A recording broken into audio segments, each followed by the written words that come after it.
आशा करता हूँ आप सब बहुत अच्छे होंगे। मेरा नाम है सिद्धांत अग्निहोत्री। स्टडी ग्लोस पे आपका बहुत बहुत स्वागत है। दोस्तों, बहुत ही बढ़िया खबर आ रही है। बताना चाहता हूँ कि केपी ओली ने रिज़ाइन कर दिया है और नेपाल में तख्ता पलट हो गया है। और ये मान के तख्ता पलट क्या कहें, देखिए ये तो, लेकिन ये मान के चलिए कि नेपाल में इतने बड़े डेवलपमेंट्स हुए हैं। मैं अब देखिए अगले 3-4 दिनों तक यही चलने वाला है, तो कल मैं आपको बताऊंगा पूरी कहानी। लेकिन अभी आप ये जानिए कि हालात क्या हैं, भारत पे क्या इंपैक्ट पड़ेगा, किस में हाथ हो सकता है और आगे क्या होगा। तो हम एक प्रॉपर एनालिसिस देखते हैं। लेकिन उससे पहले दोस्तों, हमारा एआई का नेक्स्ट स्टेप हमने लॉन्च कर दिया है और इस बार हमने 800 का कोर्स नहीं रखा, 300 का रखा है, 1 साल की वैलिडिटी के साथ। अगेन दुनिया का सबसे सस्ता कोर्स है, एआई अवतार मास्टर कोर्स है ये।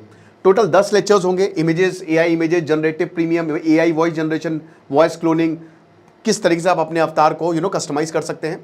23 सितंबर से क्लासेस शुरू होंगी। डिस्क्रिप्शन कमेंट बॉक्स में लिंक है। अच्छा, केपी ओली, पहले हम न्यूज़ देख लेते हैं। न्यूज़ मैंने सुबह कवर की थी, अभी जस्ट इससे पहले लेक्चर अपलोड हुआ है। मुझे नहीं पता था इतनी जल्दी चीज़ें हो जाएंगी। तो बात यह है, मैं जरा सा फटाक से वाइंड अप कर देता हूं कि 17 अगस्त तक यहां पे ऑर्डर दिया था सरकार ना, चाइना ने दिया था। आप ये मान के चलिए चाइना इसके पीछे है कि जितने भी 26 जो प्लेटफॉर्म्स हैं, कौन से प्लेटफॉर्म्स, सोशल मीडिया प्लेटफॉर्म, उनको रजिस्टर करना जरूरी है, वरना क्योंकि लोकल टैक्सेस आप दीजिए। अब भाई जाहिर सी बात है, ऐसा हो नहीं पाया तो लगा दिया बैन। 4 सितंबर को सरकार ने सारे सोशल मीडिया प्लेटफॉर्म पे बैन कर लगा दिया। जितने जेन जी हैं वो उतर गए सड़कों पर। अब हुआ क्या कि इन्होंने सारे सोशल मीडिया बैन को वापस ले लिया। केपी ओली अपने घमंड में चूर। केपी ओली, बता दूं कि पिछले 7-8 सालों से प्रधानमंत्री आता जाता रहता है। कोलिशन गवर्नमेंट है, नेपाली कांग्रेस। लेकिन बता दूं कि केपी ओली ने देश को बर्बाद कर दिया है। यह एंटी इंडिया है। और अब दोस्तों, बात यह है कि जेनजी ने बोला तुम रिजाइन नहीं करो, है ना। पता है क्या नारा दिया जा रहा है? केपी चोर, देश छोड़, यह नारा दिया जा रहा है।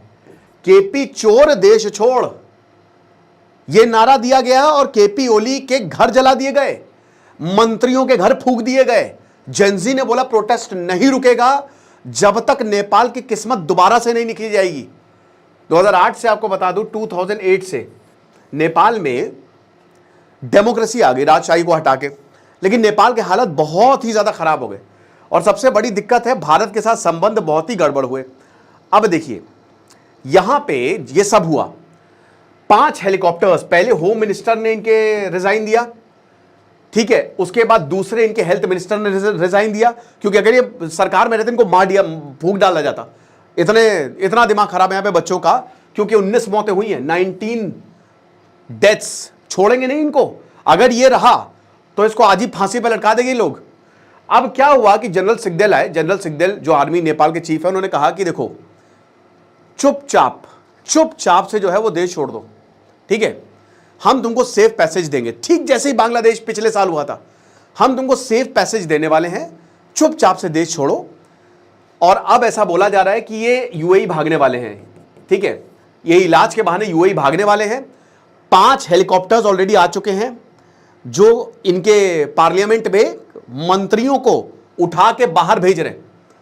पता है, काठमांडू, ललितपुर, भक्तपुर, मंत्रियों के घरों को जला दिया गया है। यह हालात है इस समय नेपाल की। तो इसीलिए बोला है कि भैया military is all prepare to step in. जैसे ही सरकार कोलैप्स करेगी, मिलिट्री आएगी। बहुत इंपॉर्टेंट पॉइंट है दोस्तों, यह नेपाल का इतिहास बदलने वाला है। दुबई जाएंगे अभी, और जितने भी मिनिस्टर हैं इनको एयरलिफ्ट किया गया है। मेरे सामने इंडिया टुडे का आर्टिकल खुला है। ओके, अब ये बोल रहे हैं कि मैं सारे के सारे पार्टी के साथ डायलॉग में हूं और 6 बजे हम कैबिनेट मीटिंग करेंगे। तो मैं जितने भी हमारे भाई बहन हैं उनसे बोलूंगा कि शांत रहे। बट दोस्तों, ये थोड़ी देर पहले की खबर थी, अभी यही खबर आ रही है कि अब ये भागने वाले हैं। केपी ओली ने रेजिग्नेशन, देखिए इसको बहुत पहले ही भगा देना चाहिए था। ये एकदम देश के लिए, नेपाल के लिए धब्बा है, ठीक है। और भारत के लिए ये बहुत बड़ी खुशखबरी है। अब क्या हुआ, कैसे हुआ, ये जाहिर सी बात है, इसमें इतने लंबे, इतने खतरनाक तरीके से प्रोटेस्ट शायद आरएनएडब्ल्यू हो सकता है। इंडिया काफी काम कर रहा है, इंडिया के इंटेलिजेंस एजेंसीज काम कर रही हैं, सीआईए हो, चाइना के मंसूबों पर पानी फिरा। लेकिन यहां पे दो चीजें हैं दोस्तों। पहली चीज, ये इंडिया और नेपाल के लिए एक टर्निंग पॉइंट हो सकता है और होगा, क्योंकि इंडिया नेपाल की मिलिट्री, इंडिया की मिलिट्री ऐसे है ना, इंडिया आपको पता है गोरखा है और हम ट्रेन करते हैं नेपाल को। तो अगर नेपाल में मिलिट्री भी आती है, मान लीजिए, हालांकि ये बड़ा अजीब हो जाएगा क्योंकि नेपाल में कभी मिलिट्री शासन नहीं रहा है, लेकिन अगर नेपाल में मिलिट्री आती है तो भारत के हिसाब से चल सकती है वो, है ना।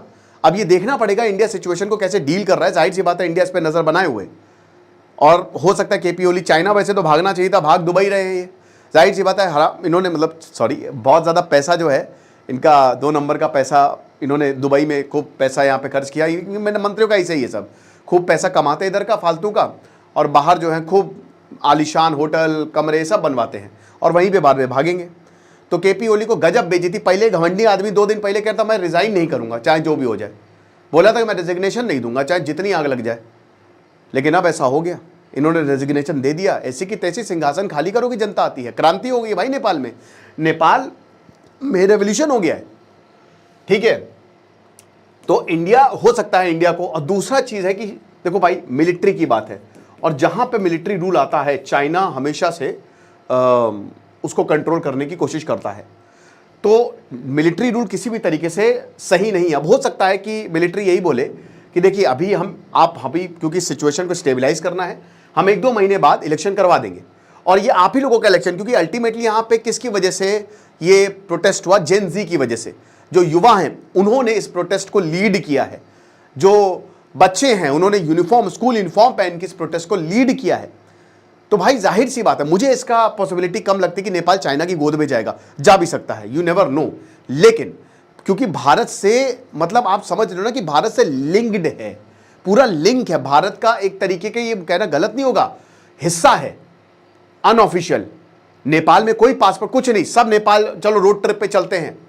तो इसीलिए, और बहुत सारे नेपाली भाई बहन हमारे यहाँ काम भी करते हैं, यहाँ पे एक पूरी रेजिमेंट अलग से है। तो लगता है कि अब इंडिया का कंट्रोल होगा, और इंडिया डेफिनेटली चीज़ों को अपने हिसाब से करेगा, जो कि नेपाल के लिए बहुत अच्छा है, उसके भविष्य के लिए बहुत अच्छा है।